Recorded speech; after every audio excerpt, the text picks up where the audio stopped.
謝ったのになぜか相手の顔が曇ったまま。あの空気、地味に怖いよね。しかも何が悪かったのかわからないまま終わっちゃう。ごめんなさいって言ったのに、なんで余計に気まずくなるんだろうって。実は言葉は合ってても場面が違うと逆効果になることがあるんです。つまり、何を言うかより、いつ、どれを使うかの方が大事だったりするんだよね。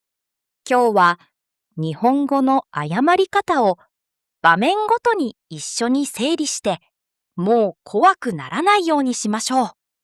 改めまして、ななみです。たくみです。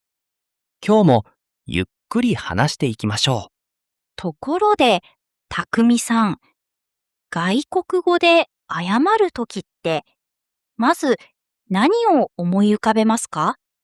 やっぱり、ごめんなさい、かな。ですよね。みんな最初にそこに行き着くんです。教科書にも一番最初に出てくるし、覚えやすいから当然かもしれないね。でも、ごめんなさいだけを知っている状態って、実は少し危ないんです。危ないか。なんか怖い言い方だね。怖いんです、実際。日本語の謝り方には、レベルと場面があって、それがずれると、相手がなんか変だなって感じちゃうんだよね。しかも、言った本人は全く気づかない。それが一番厄介だよね。悪気がないのに印象が悪くなる。そうなんです。日本語って同じごめんでも言葉の重さが全然違う。重さ？はい。軽い謝り方を重い場面で使うと誠意がないように聞こえる。逆に、重い言葉を普段の友達に使うと、今度は怖いってなる。そのバランスが日本語ネイティブには自然にわかるんですけど、学習者には見えにくい。だから今日は、その見えない地図を一緒に見えるようにしていこうか。はい。今日のテーマは、日本語ネイティブのように謝る方法です。具体的には、日本人が実際に使っている4つの謝り方と、その使い分けだね。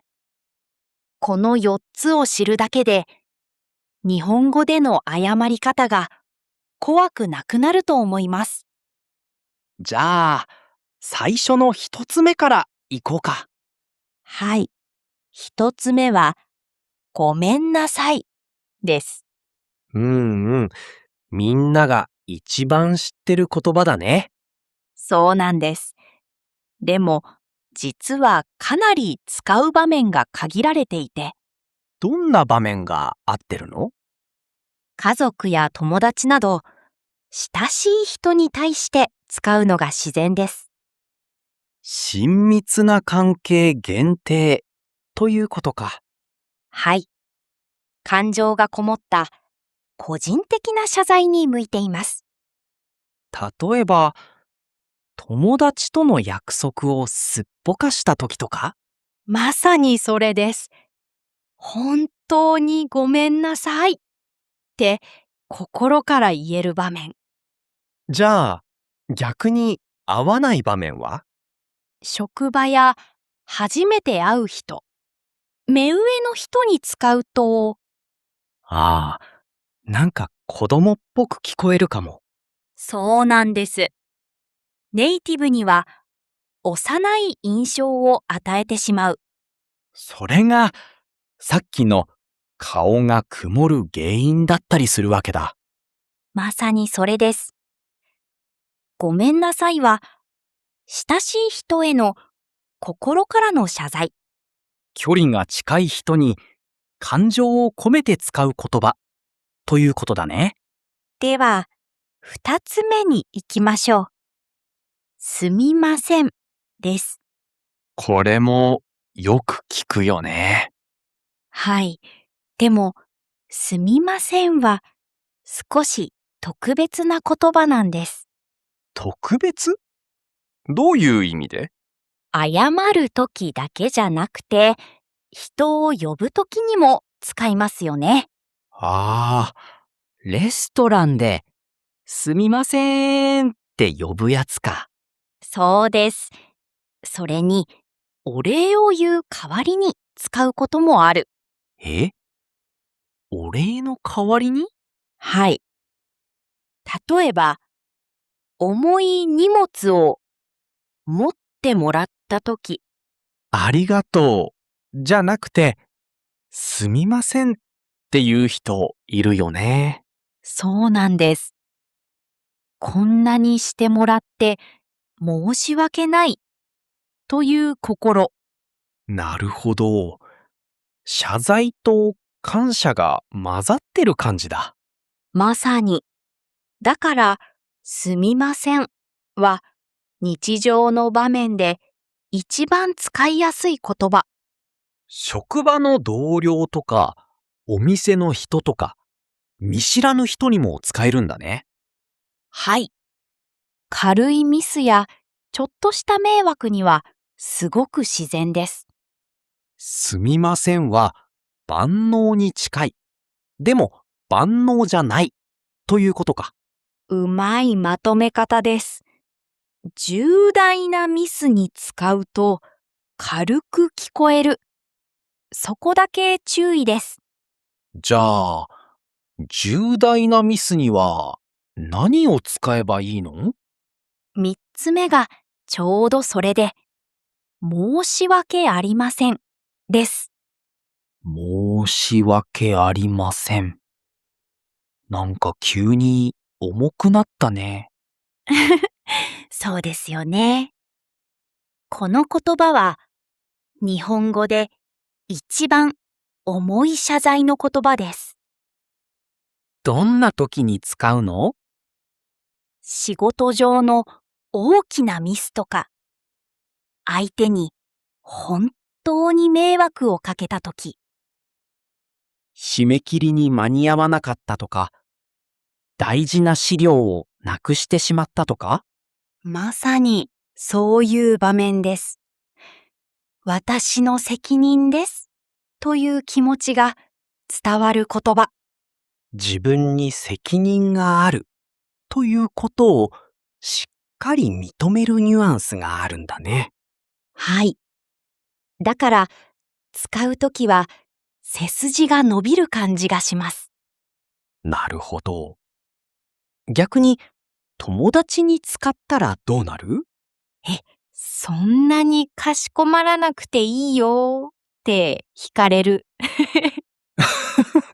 距離感を間違えると今度は怖くなるわけだ。そうなんです。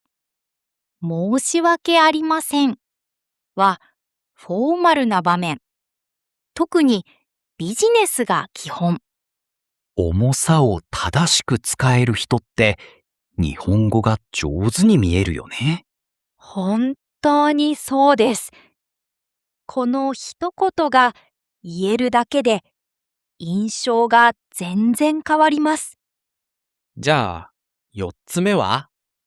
四つ目は、失礼しましたです。うんうん。これもよく聞くね。この言葉は、ちょっと毛色が違うんです。どういうこと？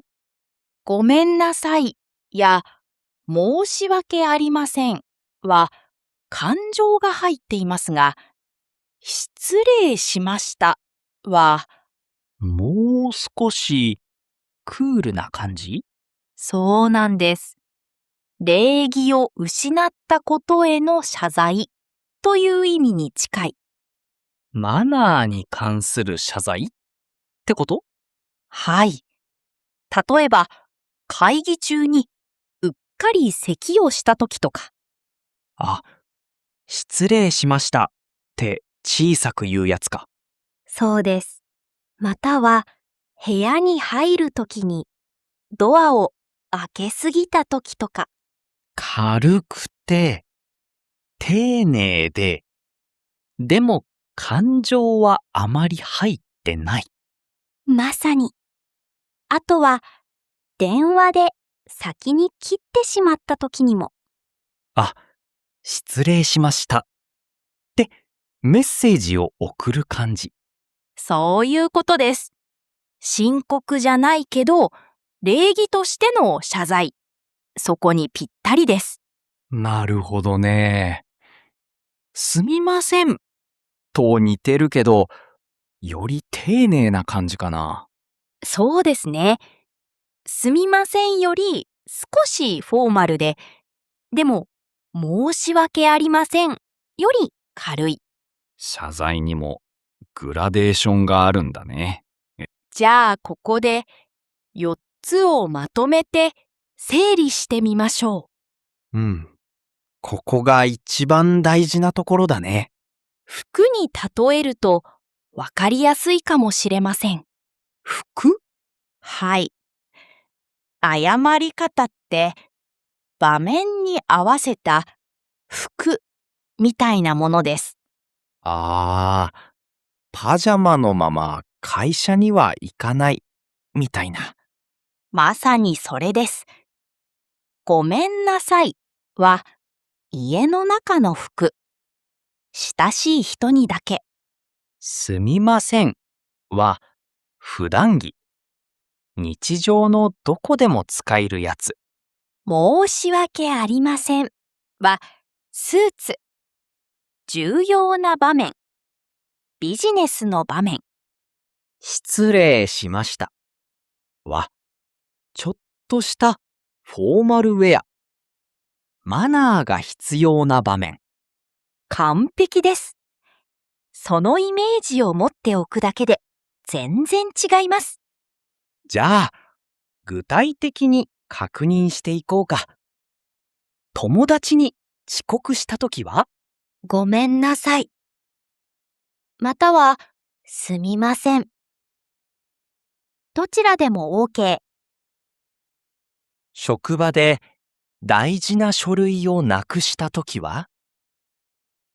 絶対に。申し訳ありません。ごめんなさいは、ここでは NG。電車の中で人にぶつかったときは？すみませんが一番自然です。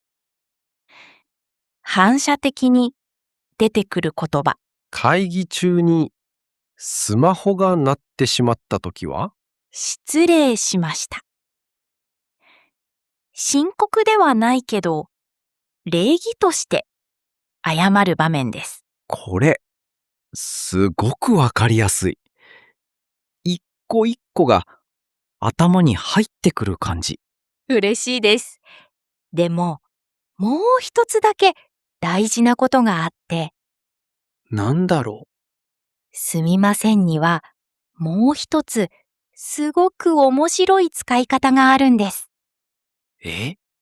まだあるの？はい。